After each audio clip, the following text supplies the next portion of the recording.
నమస్తే. Doctor N Ganga సత్యం గారు మాటల్లో గోమూత్రంలో గృహ వైద్యం. గోమూత్రంతో గృహ వైద్యం. 1. పైల్స్, అర్షస్సులు. గోమూత్రమును వేడి చేసి కాపడం లేక గోమూత్రము కలిపిన వేడి నీళ్లను ఒక పెద్ద వెడల్పు పాత్రలో పోసి దానిలో కొంతసేపు కూర్చుండుట వలన సిట్స్ బాత్ అర్షస్సుల వేదన తగ్గి క్రమముగా ముడుచుకొని పోవును.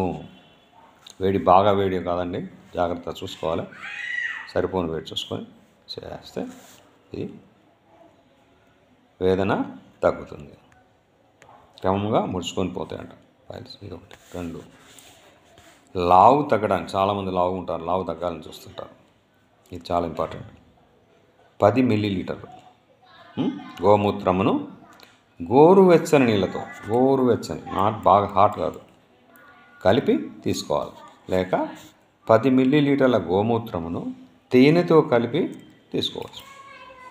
వాసన వస్తుంది, తాగలేకపోతున్నట్టే అందులో కొంచెం తేనె వేసుకుని కూడా తీసుకుంటే 10 మిల్లీలీటర్లు, కొంచెమే, 10 లీటర్లు రోజు తీసుకోవాలి. తీసుకుంటే లావు తగ్గుతారు. 3, కొలెస్ట్రాల్ కూడా బాగుంటుంది. కొలెస్ట్రాల్ తగ్గడానికి కూడా మరియు హృదయ రోగానికి కూడా ఇది పనిచేస్తుంది. నియమంగా ప్రతినిత్యమును గోమూత్రమును తీసుకొని చుండినచో కొలెస్ట్రాల్ తగ్గి హృదయ రోగమునందు హితము చేయు. సో కొలెస్ట్రాల్ తగ్గుతుంది, హార్ట్ కూడా బాగా పనిచేస్తుంది. హార్ట్ ప్రాబ్లం రాకుండా కూడా పనిచేస్తుంది రోజు తీసుకుంటే. తర్వాత 4, కడుపులో క్రిములకు 10 మిల్లీలీటర్ల గోమూత్రమును 4 నుంచి 6 గ్రాముల డీకామాలీతో తీసుకుంటే ఇవి కూడా తగ్గిపోతాయట. తర్వాత మలబద్ధకం. ఇది చాలామందికి ఉంటుంది, ఇంపార్టెంట్. చాలామందికి మలబద్ధకం ఉంది, తగ్గడం లేదు. ప్రతిరోజు కేవలం గోమూత్రమును తీసుకున్నచో మలబద్ధకము తొలిపోను.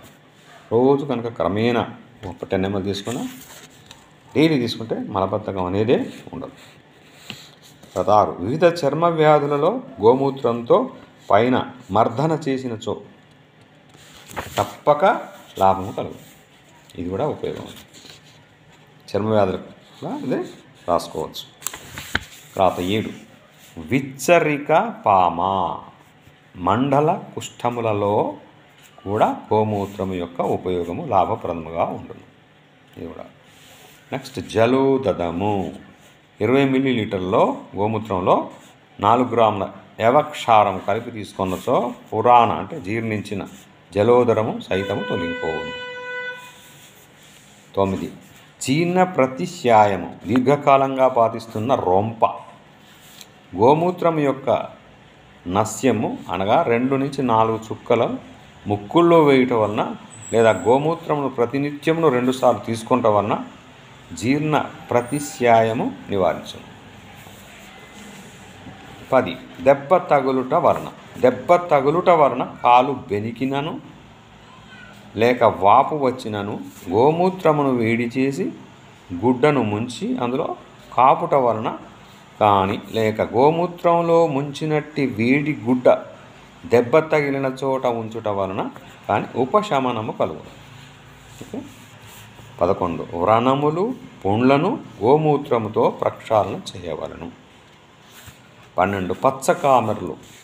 20 మిల్లీలీటర్ల తాజా గోమూత్రమును అప్పుడే తీసుకొచ్చింది ప్రతినిత్యం 2 సార్లు తీసుకొని చుండించో 21 దినములలో పచ్చకామెర్లు తగ్గిపోవు.